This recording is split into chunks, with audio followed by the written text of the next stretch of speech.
different states. Wow, wow. Okay. So you guys just recently reconnected. I should say No. ladies. I gotta stop saying guys. Yeah. We're Yeah. I could speak for us together and say we probably act like guys too. We don't get offended. I do have that in me too. That's the thing. So I know. We're all the same-ish. yeah. So anyway, I pulled We these are cards. live. Yay! Yes, Oh, so we for are. Okay. information, as we go live, we're actually going to do something very special, and then I'll reintroduce the show. But let's do affirmations for our theme, and Ashton is going to pull some funky affirmations out for us. Go with whatever This is magic the you're one. feeling. This is the one I pulled. Beauty. I'm beautiful even when I don't think it. I'm beautiful even when I don't see it. I'm beautiful no matter how many people don't say it. I'm beautiful and I don't even care if you know it. I'm beautiful, which is why I don't have to try so hard all the time to show it.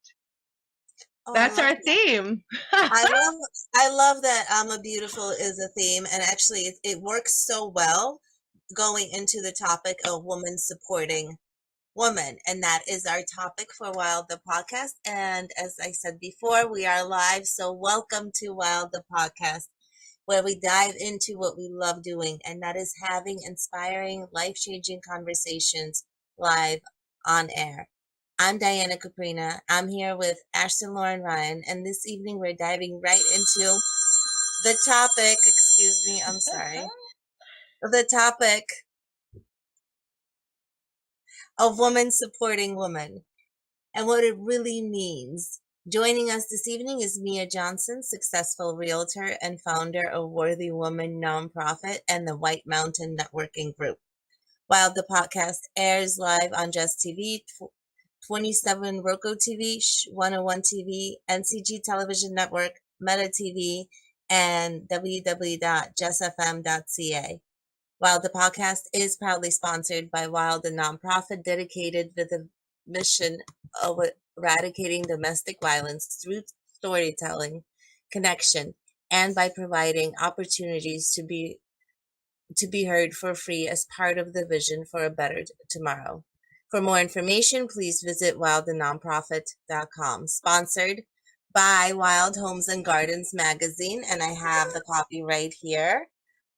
And of course, by Borderline, a poetic memoir, written by me and published by W.I.L.D Press and available on Amazon CA. Each copy sold helps us further our cause of sharing inspiring stories for free.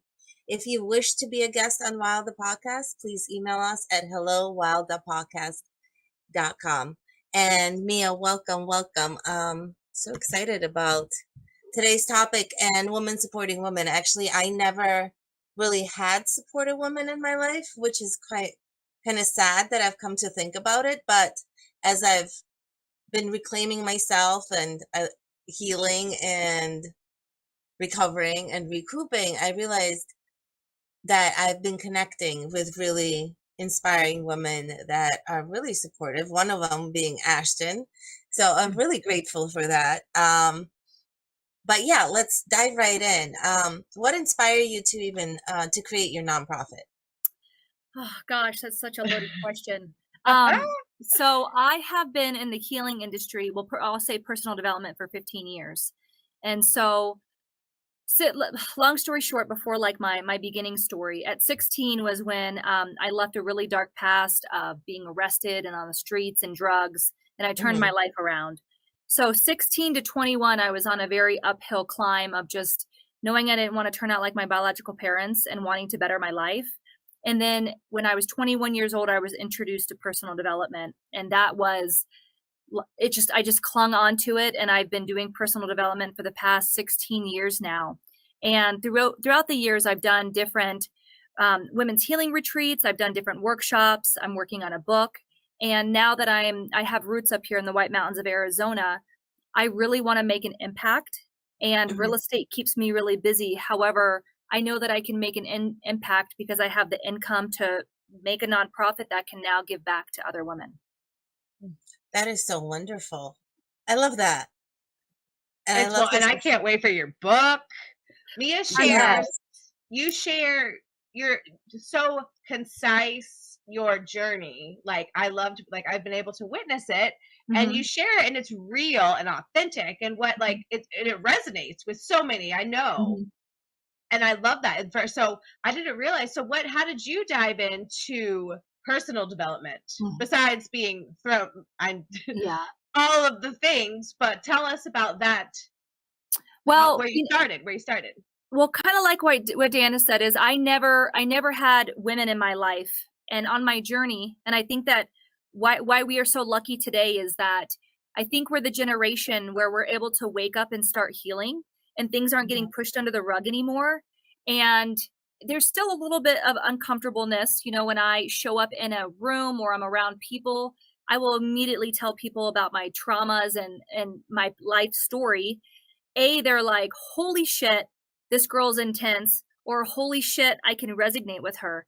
Because they look at me and they think I'm this pretty little Barbie doll. And I'm like, actually, look at my life story. And I think that we're finally in the generation where we can bring light to, it's okay that we have a past. It's okay that we have grown up with trauma. And I used to think that I was the only one. And there isn't a single woman I know that doesn't have something from their past that has kept them from growing. And so my biggest passion is being able to teach women, like, hey, if you can look at me and my success in 15 years and I've done it all on my own, there's no reason that you can't grow and you can't heal. And so now I'm that light for other women. And I never had that growing up. So I love being able to be that for women. And so when I first learned about personal development, I remember I'm trying to remember the basic skills that I was learning was about like your consciousness and how your brain is programmed because of your past. And I was like, well, shit, no wonder I've been a mess all these years. So if I can unprogram all these limiting beliefs, then I can change my life. And that's where Worthy Women came from, because the reality is that we as women, we will never go after our goals. We will never go after what we really want in life if we don't feel worthy. So we have to start with that. And I think, you know, honestly, at least in my experience, I don't want to speak for everybody. So I try to minimize it to just my personal experience. But in my experience, and I went to an all-girls school. So, and in that experience, it was still such a competitive environment. And I found that so hurtful, because I'm one of those people. I already compete within myself. So I already have that dual personality where I'm competing with myself. It breaks me to compete with other women. Like I already tell myself I'm not worthy. So this is, again, going back to why you. And I love that you bring up that concept, because so especially for me in the last 15 years, I've always felt like the odd one, the odd cat, like, you know, the outsider.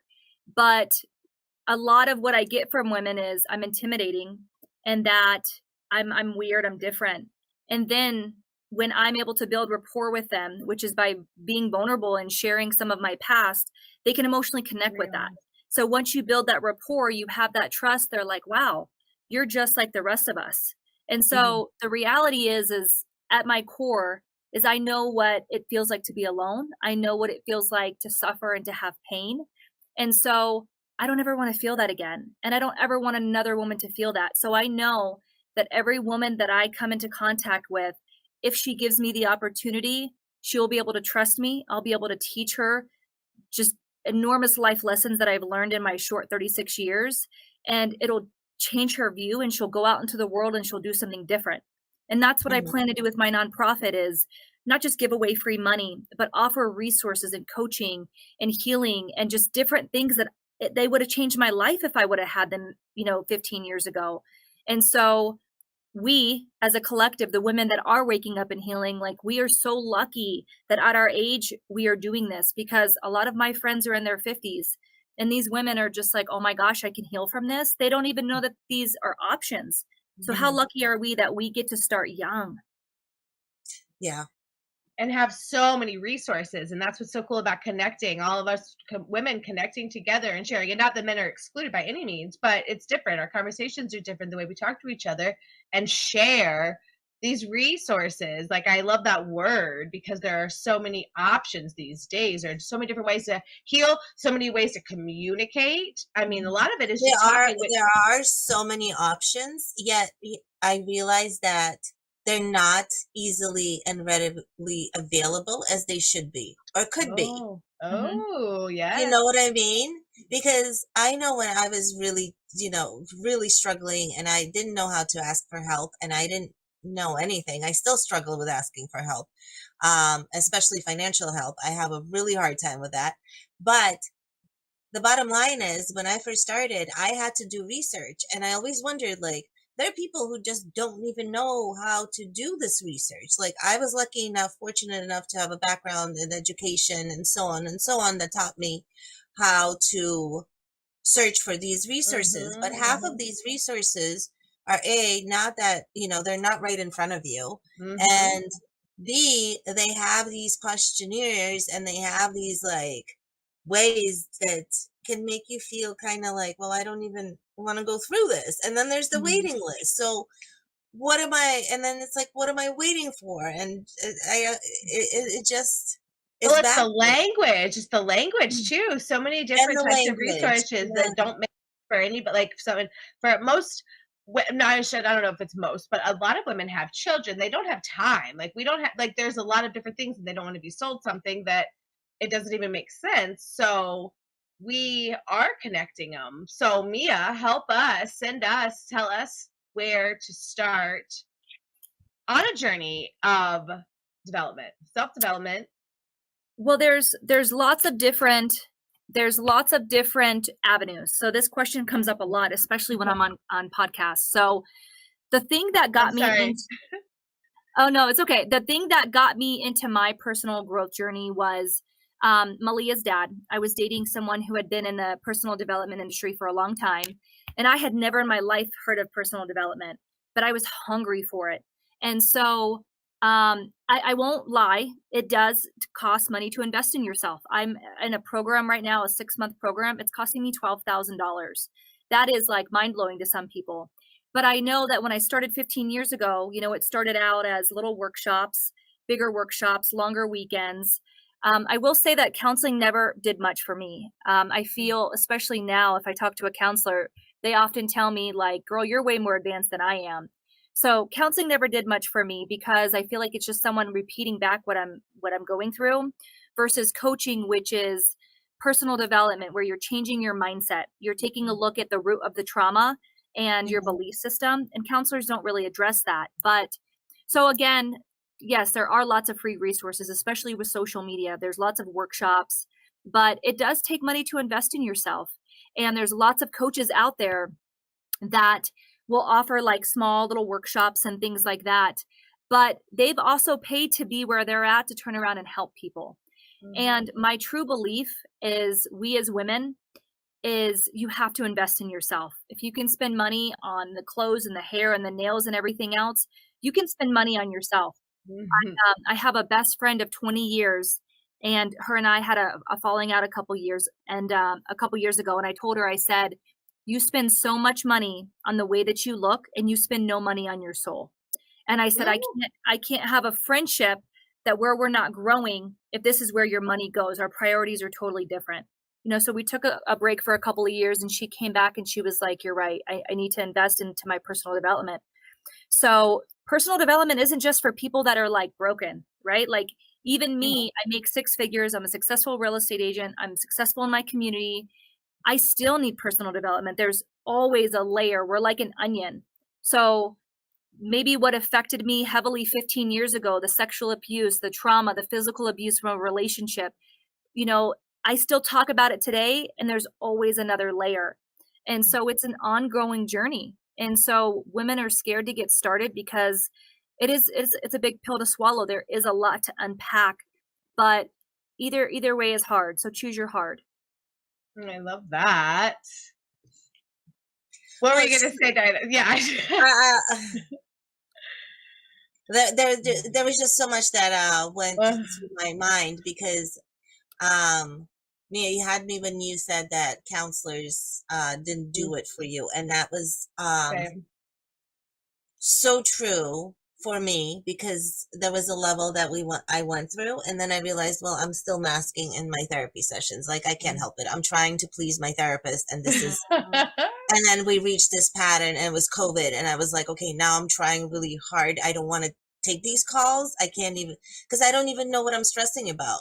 And then I realized, okay, well, half of it is not even anxiety. This is ADHD, and then this is autism. So there was so many other layers that I wasn't even aware of because counseling took me so far. And then I just realized I was just it was just going in a circle and I wasn't developing. So I still maintained my counseling, obviously, up until COVID, but it was, I want to say maybe 2 years before that, I started looking for something else. So personal development, maybe life coaching, I really got into it.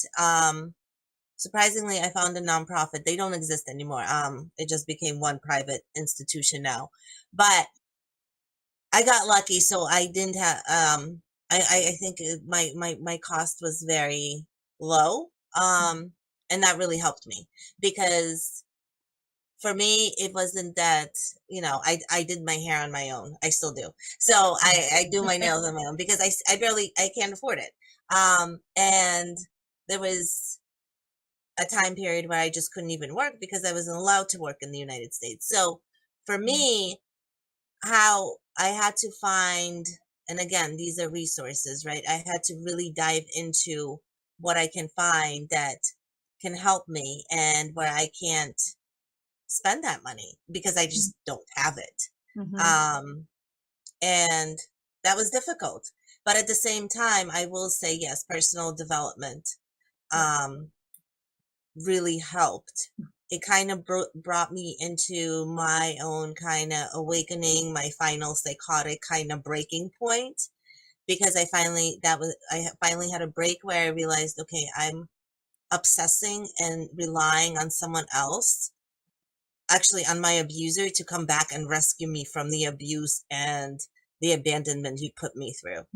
And when I hit that final break, there was kind of like almost like a rebirth, like a renewal and self-reclamation that happened because I reconnected with my inner self, and I don't think I would have been aware of it if I didn't do personal development, or if I didn't study Carl Jung, or if I didn't dive more into even behavioral therapy and really understanding my mind, because there's so much that talk therapy can do.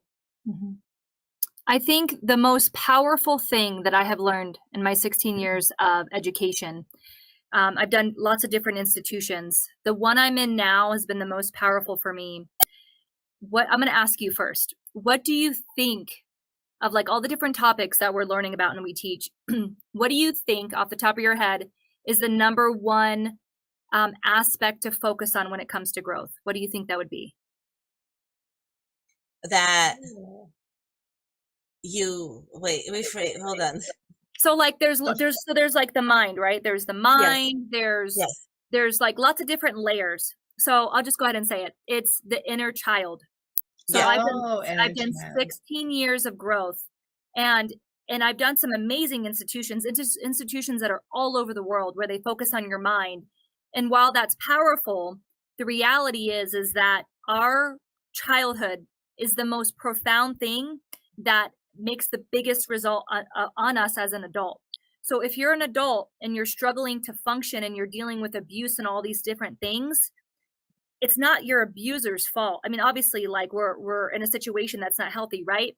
But we are broken children in an adult body. And so you can address the mind all you want, but the reality is it all comes back to you as a child. You know, the things that we allow as an adult is, as a child, things that we were missing. And so in this cohort that I'm in right now, it's so powerful because conflicts happen, right? Work, partner, friends, it never ends, right? And instead of being like, oh my gosh, I'm victimized and it's their fault, and how do I get them to understand? It's like, okay, what am I making this mean about me? And when did I first feel this feeling? And it always goes back to childhood. And so as adults, we're trying to get those childhood needs met that were never met.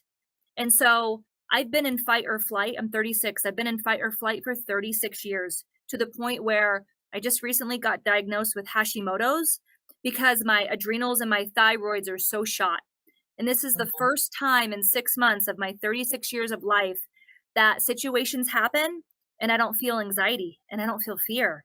And I'm aware of my nervous system because I'm doing some serious inner child work. And so there's so many different avenues. There's books, there's podcasts, there's support groups, there's counseling, and everything will always lead you to where you go. So I don't want to tell people there's only one right way, right? Because I started with books, and then it became, first it started with my own motivation to change my life, right? Because no one helped me, once I left home at 16. First, it was my own inner motivation. Then it was personal development. Then it was books. Then it was coaching. Then it was bigger seminars. So there's not really a certain way. Everyone's going to have their path. But if I can tell anybody anything, start with your inner child work. Because at 36 years old, I'm still dealing with trauma from being sexually abused by my brother. I don't know if you knew that, Ashton. But I was sexually abused by my brother growing up. And at 36 years old, I'm still dealing with that trauma because for the past 15 years, I haven't addressed it. Because in personal development, even though you bring up traumas, you're not really dealing with that little child that was abused. You're dealing with the adult face. So now I'm finally doing the inner child work, and man, it is intense. But it's been so deeply healing for me. Yeah. I loved how you said it is the inner child, because that was a lot of my healing I did on my own. I want to say it was a lot of research, but honestly, it was a lot of intuition. I have no idea how that works. I don't know where my mind picked it all up or how it all came to be. Because you're motivated when you want to heal. You want to heal. When you want to heal, you just want to heal. You know, like there comes, it starts with you. And a lot of it was me trying to reconnect, childhood trauma and what I wasn't letting go. And actually, before we even did the show today, I was thinking about that. And I was thinking how they say the mind takes 12 years to heal, to regenerate new things. And I realized that my first 12 years of life were so uppity up and completely. By the time I was 12, I was already raped. So that completely broke any kind of development, the way you're supposed my brain to was doing at that age. That was broken. And then so I had to regain it. And then by 18, I was raped again. So that broke again. And so eventually my brain just kind of froze. I was this stuck teenager. And I realized my sister and I are 12 years apart, but I remember when she was like in high school, and even though I was in my 20s, my brain was still functioning just like hers. Like I could not differentiate how our minds could possibly be different or what it meant to actually be 26, because I was just so stuck in that, young teenage self that initially experienced the trauma that never even healed.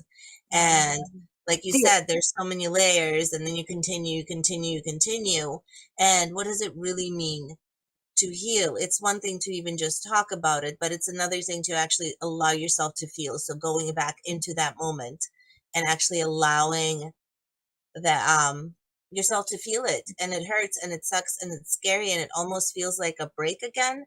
But as with anything, sometimes you need to re-break in a safe space to allow the right healing. Well, like one thing I want to speak to what you said is, and my mindset used to be a lot like yours, where I was always like, I gotta heal. And the reality is like, we're not broken. Like, even though we things happen to us, we're not broken. This is life, right? And my thing used to be, why am I not healed yet? I've done so much work. And the reality is that the traumas that have happened to us, the things we have gone through, embrace them. Like, I grew up with drug addicted parents. I grew up being sexually abused on the streets, selling drugs, doing drugs, in and out of jail. And like, that was me. And I love that part of me now, because as broken as that part of me was, that other side, so there's dark and there's light, right? The other side of me, the other side of that was I learned such insane resilience. And so I used to walk around and be ashamed of my past. And I'm like, dude, I'm 36 years old. And all that I've done with my life in the past 20 years is a direct result of because of what I went through as a child. There's no way that I would have the strength or the resilience to create what I have today had I not been through that. And so, like, you can't have light without the dark. And so, again, in this cohort, I'm learning, like, embrace everything. Like I'm so glad that I had the parents I had. Why? Because they treated me like shit. Why? So that I could have the resilience I have today. I'm so glad for the abuse because now I have a voice and I can relate with other women and I can teach them about healing and I can inspire them. Like, I needed all that pain to lead me to where I am today. And a part of me is never going to be fully, like, how do you fully heal from being raped? Like, you don't, or abuse, or like, you don't. Like, it's a part of you. But with the dark, there's always the light. So it's like I look back and I can have so much compassion for my abusers because I'm like, man, they really taught me, those situations taught me some impeccable lessons in my life. I wouldn't be this woman today if I hadn't been through that. So I'm able to look back and be like, thank you. Thank you for the darkness. And like, give that younger part of me compassion for, like, that little Mia didn't know any better. She was trying to survive. And now that I know better, I do better. And then I inspire others with my story. But you don't need to, like, get to the end result of, like, being healed. Like, it's never ever going to be done, right? It's like enjoying the journey and continuing to evolve. So I just wanted to speak to that because I used to have that same mindset of like, oh, I gotta heal. And it's like, dude, if I haven't done enough in 16 years and I'm not healed yet and I'm not, like, fixed, like, there ain't no fixing me. But there's layers, like you said, there are layers every time you unveil. It's peeling. I mean, for me personally, I don't know what healing is. I don't even know how to define it. I know it's a word that people use as part of recovery, but for me personally, recovery, or whatever you call it, I will say this has been really reclaiming my own self and my own truth. And like you said, I don't think if I hadn't experienced anything that I did experience, I wouldn't be here today. And I know for a fact that I wouldn't have written this book. So well, it's shadow. All I want to say is shadow work. It's shadow work. Yeah. I feel like once you claim it's inner child, it's layers. I don't know. I don't have the right words, like I said, because it's never really even talked about it. It's just something that intuitively that began to apply because I realized if there's so much darkness, then I need to find the light. So the opposite of being this victim. I'm tired of being the victim. I'm tired of life happening at me and not having any control. I'm tired of my shame. And yeah, the final resolution of letting go of my shame was writing this book. Yeah. You know what? And I give you mad props because my book is done, but my book also has the story of what happened to me growing up. And a lot of people on my social media, they know my family, they know my brother, they know my family members. And so my mom was like, can you just let me die before you put your book out? Because my family humiliated. I knew you were going to say that. Yeah. I knew you were going to say that. And it's crazy because I've walked around with so much shame. And it's crazy because it's like something happened to me. Like, we as women, things happen to us. And so where did we create the identity that we are less than because shit happened to us? You know? And so when I do my courses and I do my healing retreats, I really try to push the fact that the traumas and the things that you have been through in your life, they're actually your superpower. You know, like they are. Like, how can you take that pain and turn it into power? And so I just, I wish I could understand deeper. And I know it comes from childhood, but it's like something happens to us. We create a identity like I am worthless or I am not lovable because of what happened to me. And then we carry on in our life with that identity. And so my biggest thing, especially with worthy women, is we don't feel worthy because of all the things that we've gone through in our life. And so if we could realize that, hey, you're still worthy, even with your bad decisions, even with the Mhm. horrible relationships you settled for, even with the things that we wish that we could undo, we're still worthy. Like all of those things are a part Right. of your journey, and you got to own it all. But Mhm. mad props to you for completing your book, because Oh, I thank you. I need to get Well, there. Diana, we'll get there. reintroduce that. You know, I Reintroduce like to us. I do need to reintroduce us, and with that, Reintroduce I us, will and then let reintroduce. Mia talk about her nonprofit. Yes, I just realized we didn't even have an intro with Mia. we didn't even. Yeah, I will reintroduce Yes. us. Hold on, Mia actually had a good question, and it was a great way to reintroduce the show. What was your Oh, question? I What did you? interrupted. Yeah, you did. My question? Yeah, you were saying something before Ashton Introduced inter- us. I don't interrupted with introduce us. I don't remember the question. I'm Okay, it will come sorry. back to me. It's okay. I was gonna prompt Um, Mia to tell us all about her nonprofit, but I well, know while we're sometimes. stumped, I am going to reintroduce us, and anyone that's just tuning in, welcome. This is W.I.L.D, the podcast, where we dive into conversations that matter. I'm Diana Kouprina with co-host Ashton, Lauren, Ryan, and so far we've been discussing personal development, supportive networks, and really women supporting women and what that really looks like with Mia Johnson, founder of Worthy Woman Nonprofit and the White Mountain Networking Group. Continues to stay tuned as well. I'm mumbling. I lost it. It's all because I Continue to interrupted you listen right to now. us. We're the W.I.L.D podcast, and we are air live on Jess TV, Roku TV, 101 TV, NCG Television Network, Meta TV, or find us on www.jessfm.ca. And always, you can check out all the live recorded videos on wildthepodcast.com. And here we go. We're back with Mia, and we do have the final 15 minutes. I'm sorry, I completely mumbled through that reintroduction. But Mia, I do want to focus on your nonprofit, and I think it's wonderful. I always love nonprofits. I think it's type of work that everyone should be doing. I don't know. It's so it can be so intertwined with business where you can actually, have your own business and thrive in the private sector, but you can also have a nonprofit and really give back to the community. So tell us a little bit. Just Yeah. we're going to give you the 15 minutes to kind of do Yeah. like a quick self promo on your amazing work.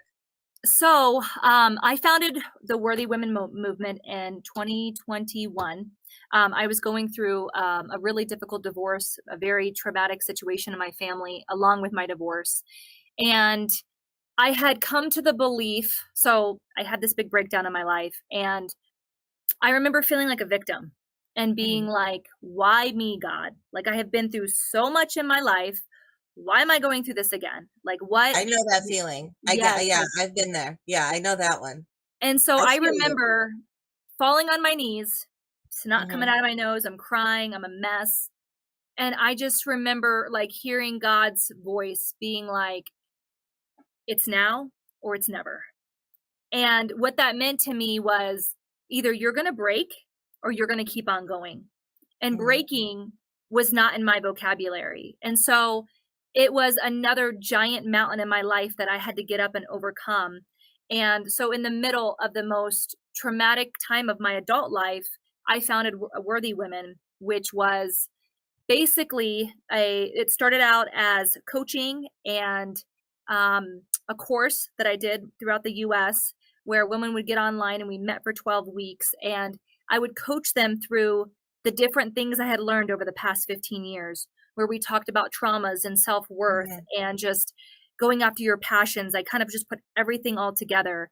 And I realized that my biggest passion in life was to give back. I could do real estate, I could sell homes, I could make a ton of money, but nothing really ever felt good to me unless I was giving back.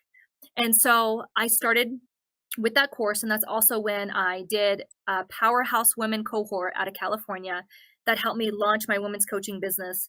And that's when I also started my book. And as always, life gets busy. And so I didn't have a ton of time to pour into that, because any new beginner knows that coaching programs, they don't take off overnight, right? And my real deep desire wasn't to make money as a coach. My real deep desire was, I just want to share my story. I'm not here to make money from coaching. I just want to give back to women. I want to give back to the women that are just a few steps behind me, that want to be where I'm at, but they don't know how to get there. And so this year I decided to found Worthy Women nonprofit, where I'm personally going to give 10% of every single home I close into this nonprofit, as well as also have donations. But it's going to be a nonprofit. It's not just going to be where I'm giving away money, right? Because you can bring a horse to water, but you can't make them drink, right? So giving money to women, like maybe I'm going to pay their gas bill or like fix a car payment, but that's not going to teach them to change their habits or their life, right? So I want my organization to like have several different things. Like I have a women's summit coming up where we're going to do tons of speakers. I'm going to be sharing my story. I'm going to have different people on stage from around the state sharing their story.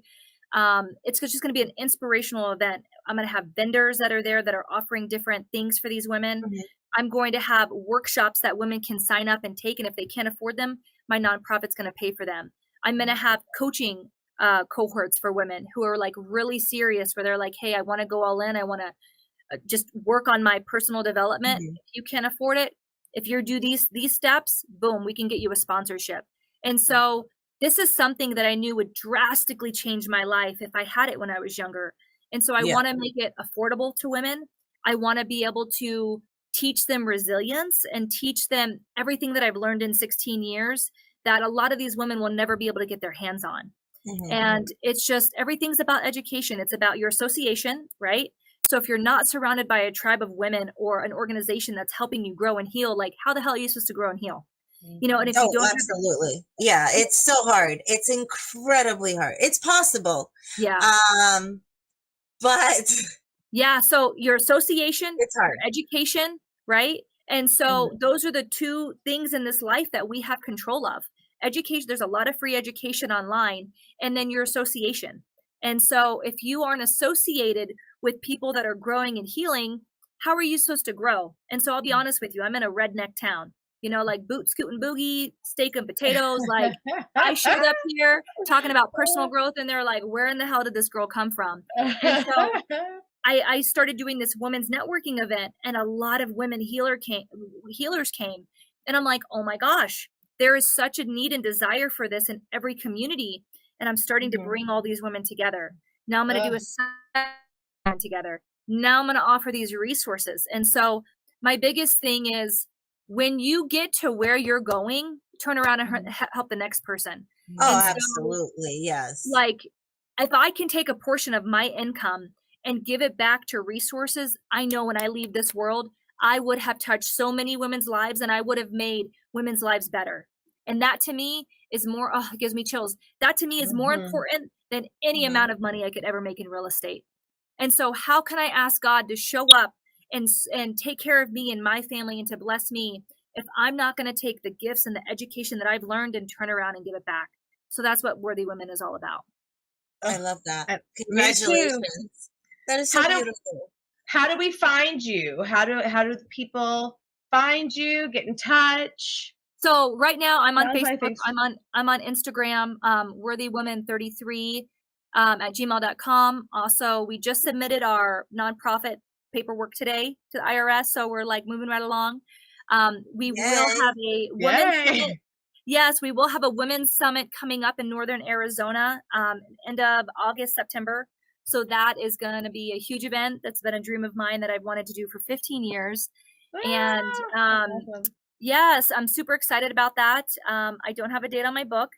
Right now, there's nothing that I'm really selling. Like I used to do women's coaching and courses, and my main passion right now is like, if women want healing and they need some direction, my inbox is open. I'll give it to you for free. I'll give you resources.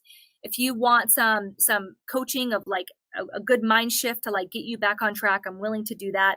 I don't do coaches for or packages for coaching anymore. I don't have enough time. Real estate takes up a lot of my time. But I help different women in different states set up their different nonprofits that they're wanting to do. I'm helping them set up women's networking events that they want to do. I've done healing retreats so I can advise women on that. So right now I'm not doing anything that's income producing. Mine is more like healing producing. I love connecting and because see, and now my mind, resources. Ashton, is going, how can we fit her into our own narrative? So Yes. my mind is completely just went, woo. Now in a you met different direction. Mia. Meet Mia, Diana. Diana, I can't wait to like connect with you more so I can hear more about your story. So I actually have, okay, crazy story. So when I was 14, 15, 16, I was arrested a lot. And Judge Grimes was the judge that was always putting me into jail and into programs. And so he actually wrote a book about me and my story, and it's on Amazon. And he reached out to me about a year ago, and he asked me to be a show on his radio show. And so I went on and I did a podcast on his radio show. And when I got done, the producer asked me to start my own radio show. And so I have Empower Hour with Mia. I just finished getting our podcast room at our office set up, and I'm getting radio equipment so I can do it more consistently, so I'm not sitting in front of my computer. But I also have Empower Hour with Mia. And what was the point of that? Just crazy that my judge that arrested me is. What's the book called? What's the book called? It's called How to Keep Your Child from Going to Jail. Oh, yeah. I'll that out. Yes.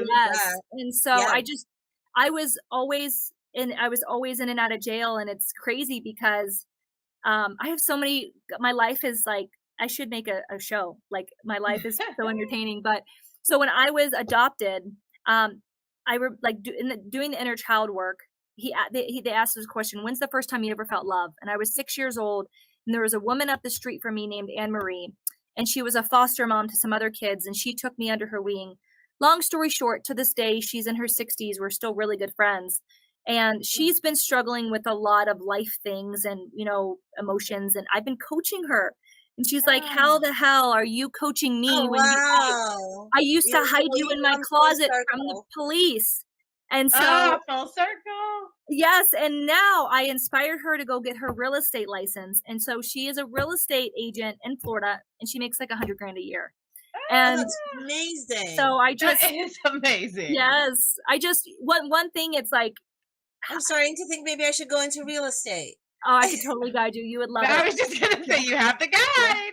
I love it. I love the people that I get to meet, and I'm not even joking. Like, I get to know my clients, and I talk to them about real estate. Like, I just closed on a house, a 76-year-old man, and I could see in his eyes his like loneliness and his pain. And we had coffee, and I said, "Can I ask you a question?" And I said, "What was your childhood like?" And he just started crying. And it's like, what we don't all realize, we're all in this world trying to function, and we all have pain. And I used to think it was just me and my fucked up childhood. Like, everybody has something. Everybody has pain. I feel you. I used to think it's just me. Like, this is just happening to me. A lot of it was uniquely me. I will admit, stateless is still something that's uniquely me. I yet to meet another stateless person. They do exist. There's 218,000 in the U.S., but I have not met a single one. But a lot of it I felt like was just out of my control, that I could not at all contain. I couldn't do anything about it. Like, this was just happening to me, and that was it. And for a long time, I felt like that, until I learned how to deal with, going back in their childhood, all of it, just going. And then finally, I will say honestly, my most shameless moment was the publication of this book. So once the book was published, and it was read and it was accepted, to me that was kind of like, okay, it's okay. You made it. Like, this, I'm done. Like, this is good. I'm ready to write my next book and really, dive into what it really looked like healing. But this is really like that trauma book that's like, okay, this is everything that led to the final healing pieces and what that really means. Because I find that nobody can really fully share their story until they've healed, reclaimed them, whatever you want to. I don't want to put a label on it, but if you discover and you're back to that child, enthusiastic child you once were, then Yeah. more power to you, right? One thing you'll see with adults is like we go through all this stuff, and then adults are like in their late 30s, 40s, and they're like bitter and they're angry at life, and it's just like, you are responsible for your emotional health. Nobody can make you feel a certain way. Nobody can take your joy. It's your belief system, your cap that you put on every day that determines what your life is going to look like and feel like. And enough people don't realize that, they're still blaming their brother, their mother, their sister, like everyone's in the blame game. Like it's so much easier to blame than to take responsibility, And so that's when I woke up and I was like, I can end up like my addicted prostitute mom, or I can take control of my life. And my brother, did you date my brother, Ashton? No. No. Oh, but I love him. I mean, I loved him as kids. Always we were friends. No. Do you mean in the biblical sense or any of the things? No, like I thought you dated him. No, we were always friends. Okay. I probably dated all of his friends. Oh. But yeah, so my brother, he, we were raised by in the same situation, same mom and dad and foster care, and his life went one way and my life went another, and he's still addicted to drugs, and all of his kids have been taken away. And there's it's funny because I actually thought about going out to Kentucky this July and visiting him for the first time. You want to know why? Because I wanted to ask him for an apology. And Dr. Nima, the Dr. Nima that I'm in coaching with, he got all over my case. And he said, if you think that you need an apology to heal, you're not even close to healing. He's like, when you need something from somebody else in order for you to be okay, he's like, you're on the wrong path, girlfriend. Yeah, you don't need it. Yeah. But that inner child work. You have to. To me, it's like so simple. It's muscle memory. Like all. We literally just have to rewire and rework our brain. I know, and that sounds so simple directions, but it's just muscle memory. After a time, you can't help but feel the way you do over these things, and then you need those things to feel this. So, but it takes time to acknowledge it, to acknowledge where it's coming from. Is it ancestral? What were your parents like raising you? What words did they use? If you weren't allowed to talk about it, Actually, what was, if you don't mind me asking, like what was your childhood and stuff like? Like I want to hear from you. We have a few minutes. My childhood or Ashton? Oh, Ashton's. Well, just because my childhood's easy breezy. We get questions like Diana and I as our co-hosts. I don't have trauma. Everything I ever did was like self-inflicted. Like unlike the spoiled brat who had it all and was like, I'm jumping out of my window and running away from my family because I hate them. And why do you hate them? Oh, they wouldn't let me stay out till midnight. Like I was that brat. Like everything. Yeah. I went to jail. I was in and out of jail my 20s for stupid things. I didn't know that, Ashton. Yes, girl. Oh, up until like 26 years old, probably, I still had a problem with authority, which I still do. Oh, but now I just now I respect the authority. Like, and I was never like I wasn't even mad at the cops for pulling me over. Mia, my last like little thing. I was with a friend of ours when it all like hell broke loose for like 5 years, where I had to figure it out. Like, girl, I don't remember this, Ashton. Come back another time. Okay. We will have to. We are out of time, Ashton. Next show, Mia comes on. We're kicking off with that. I think that is a great opening. We can make a special episode. We can call it Jail Time. I have been arrested too, so this can be a lot of really supportive teamwork. There's a lot to talk about. A lot of our guests have been arrested, and often in my circles, nobody else has been arrested but me. That's what I find interesting about the circle we bring on. I know we're so out of time, Jessie, and I'm grateful for Jess TV, but yes, let's let's reframe and let's have Mia. I feel like Mia should lead our discussion next time. I can't wait to connect with you guys more. Yes, and we Can I definitely send you want, guys? we will definitely have you back on. Can I send you for- guys a bunch of people to interview? Yes. Yes, please, Okay, please. good. We love I people. will. So discuss Okay. everybody's welcome. We're not limited to just women. We do love supporting women, but I want to say we support everyone. Yes, of course. Right here on W.I.L.D, the podcast. And with that, we're gonna close. This was W.I.L.D, the podcast. I'm Diane Kouprina. We were here with Ashton, Lauren, Ryan, and Mia Johnson. Thank you for joining in. Our topic was really women supporting women. It was really broad, and you really narrowed it into personal development, and I just love that. Thank you. And I hope we have you on again. For our viewers, thank you for viewing.